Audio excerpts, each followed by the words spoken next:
What's going on, YouTube? Welcome back. Today we're going to be talking about Airbnb, right? Now, a lot of you have heard about Airbnb, your friends, family, you may have rented one before, and you probably heard Airbnb is dead. You've looked on YouTube, you've been on Instagram, and you've been on the fence about it, but someone said it doesn't work, I lost money, I didn't get bookings. All of these reasons are because they've probably done it wrong. Today, I'm going to show you exactly how to get into Airbnb, what you need to be doing, what that looks like, how not to fail. Now, understand this. Airbnb is just a platform. You have Airbnb, VRBO, HomeAway, Expedia. All of these places are platforms. What you are doing in the industry that you're in is called short-term rentals, okay? Short-term rentals is just like a long-term rental. When you want to rent an apartment or house, you say, I want to lease for a year, 2 years, 3 years. That's a long-term rental. When you're doing things like Airbnb, VRBO, HomeAway, Expedia, you're doing something called short-term rental. So it may be the weekend, it may be 2 weeks, 3 weeks, a month, something like that. So understand, you only hear the word Airbnb because it's the biggest platform, right? It's about marketing and branding. But understand, you are doing short-term rentals. So don't get caught up in the words and the names and all that. Truly understand what industry you're in. Understand who you want to serve, who you want to cater to, who's your ideal client, who's your ideal audience, what area do you want to be in. All these things are factors that should be taken into account at the beginning. Don't just jump into Airbnb tomorrow because there was a unit up the street or because your apartment was vacant. Those may not be hot spots. Those may not be opportunity spots. The rent may be too high. There's so many factors that go into this industry. And today, I'm going to show you my top 3. I'm going to show you my top 3 factors that I utilize before I ever jump into a property. Now, understand, I've been doing this since 2018. 2018, I have multiple units in states, out of states. I manage properties. I help people set up properties. I do a ton of things, but the first 3 things that I do are the 3 things that I'm going to show you today. Now, understand this. If you have any questions after this video, click the link in the description, set up a free discovery call. Cost you nothing. Get on the phone with me, ask me questions, get answers, get confidence in what you're doing, and it's going to be 0 cost to you, okay? But watch the entirety of the video. If you have questions, click the link below, set up your call, and I'll see you guys on the inside. Let's go ahead and jump right into it. The first thing and the number one thing is market research, right? Market research should be your first step when getting started. So we're going to go to Airbnb.com. Airbnb.com is going to be the platform that you're going to utilize to do your research because more than likely this is where you're going to be using for your first short-term rental, okay? So first thing you want to do is go right here where it says where. Now let's just say you were in, let's say North Carolina, right? North Carolina. And we're going to go here, check-in dates. Let's just say the weekends, okay? Let's just use the 2nd through the 5th, okay? Leave guest open and leave it like that. Now, when we do this, what we're looking for are hot areas. We don't want to go to an area that's super saturated with a bunch of people and a bunch of Airbnbs because now you're having to compete, okay? So on this side right here, we're going to open this map up and I want to start to zoom in, okay? I want to zoom in. Let's say we're going to use Charlotte, okay? Charlotte's right here. And we're going to go and zoom in and see what's going on. Now, you see these little dots? Those are actual Airbnbs that are open in the area from those dates and from that time frame, okay? So as I start to zoom in, you're going to get, now we're getting closer to the street view, okay? So now we're seeing that this area right here, this Commonwealth, all of this is wide open. Look how far apart these Airbnbs are, right? You got one here, but this is all the way open. Now, let's scroll over. Now you see right here how we have 1, 2, 3, and we have this one right here, another one pretty close by. You would have to come in here and compete. You would have to say, okay, can I compete with 171 a night? Can I compete with 119 a night? We don't know that you can, so we don't want to get in there where we're having to compete. Now, 2 to 3 is fine, but when you start getting that big cluster, that starts to become a problem. So you see like right here, you have 105 and 120. This is a major street right here. One's on this side, one's on this side, but we have nothing in here. Sunnyside Avenue, Oakland Avenue, Heather Court, all these are wide open. So if we threw one in here and we can get it at $80 a night, we would be killing the market right here because it's 120 and 105. So if you can get something in here that makes more sense, that makes more sense for you because you can make more money. Look at this whole area. This is me zoomed all the way in. You got 76, 128, 120, and 105. If I keep zooming, now we're right here. So we have one at Hawthorne Lane, and then we have one over here right at the corner of Central Avenue. Look how much distance there is between those two. But there's nothing else coming up in between. So if I zoom out some more, now I kind of know what area I want to work in, right? Now let's find a spot that's like kind of saturated. I want you to see what that looks like. If anybody's in Charlotte's looking kind of good, right? So you see like right here, there is no way I'm coming and putting an Airbnb in here. Look at this, 1, 2, 3. I got 316, 147, and $85. I gotta find somewhere in here between this to compete, right? I don't want to have to compete. So why wouldn't I just come over to an area over here or an area over here and do my business instead of having to go somewhere where it's super clustered up? Like I said, Charlotte, you're looking pretty good. I don't know if anybody's in Charlotte's watching this video, but it's not looking too bad. If you know these areas, maybe you know a little bit more than me, you know what they look like. But you see right here, this is too much of a cluster. I have to compete. I don't want to compete.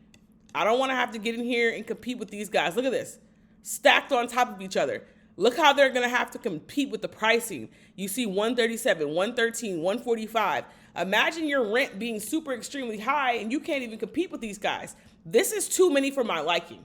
I don't like to get into spaces like this. Now, this looks like it might be an apartment complex, so that's probably what's going on. So that is what we don't want. This right here is what we don't want. So the first thing you want to do is do your due diligence. Find out what's going on. What does it look like? Is it clustered up? Is it oversaturated? Are there too many people in there? And then when you know that, you're going to go to another site called Zillow.com, okay? Zillow.com, Zillo.com, okay? When you come here, when you come off of this list, we know where we are.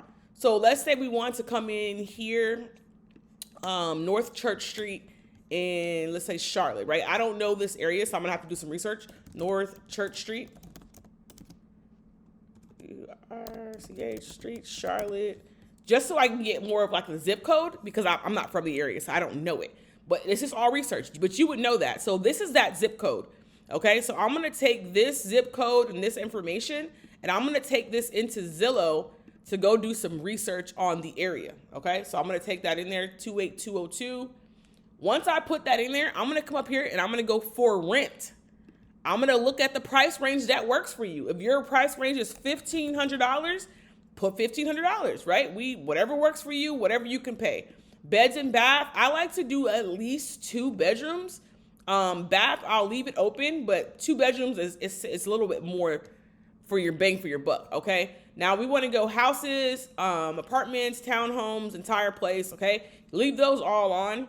And now you can kind of see what's available, right? $1,599, 2 bed, 2 bath. That's not too bad. $1,350, 2 bed, 2 bath. $1,400, $1,640, 2 bed, 1 bath. Okay. So now we know that when we come back to our Airbnb, we know that there's nothing over here on North Church.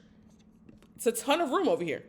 So now what we'll do is we'll come over here, look at these properties, and compare and contrast. If you live in North Carolina, if you live in Charlotte, you'll know these areas, right? Or you'll know someone who lives there, so you'll know if it's not so good area, there's a lot of crime, all that stuff you'll kind of know on your own. But this, for your research right now, we're gonna be kind of using this, okay?